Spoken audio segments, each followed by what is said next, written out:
নমস্কাৰ বন্ধু বান্ধৱীসকল তথা মৰমৰ ছাত্ৰ ছাত্ৰীসকল। আজিৰ এই ভিডিঅ'টোত মই আলোচনা কৰিম যিসকল ছাত্ৰ ছাত্ৰী মেট্ৰিক আৰু হাই ছেকেণ্ডেৰী পৰীক্ষা দিছে তেওঁলোকৰ বাবে এটা ভাল খবৰ আছে। কিছুমানে পৰীক্ষা দিছে, কিছুমানে কিছু ছাবজেক্ট বেয়া হৈছে।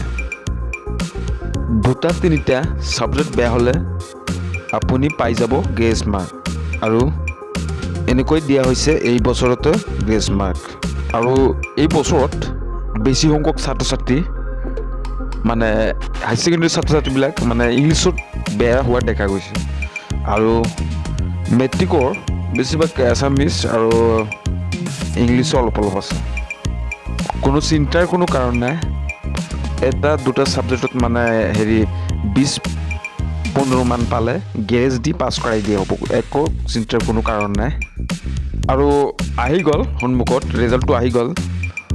20 মে'ত ঘোষণা কৰা হ'ব মেট্ৰিক পৰীক্ষাৰ ফলাফল, আৰু এদিন বা দুদিন পিছতে ঘোষণা কৰা হ'ব হাই ছেকেণ্ডেৰী পৰীক্ষাৰ ফলাফল।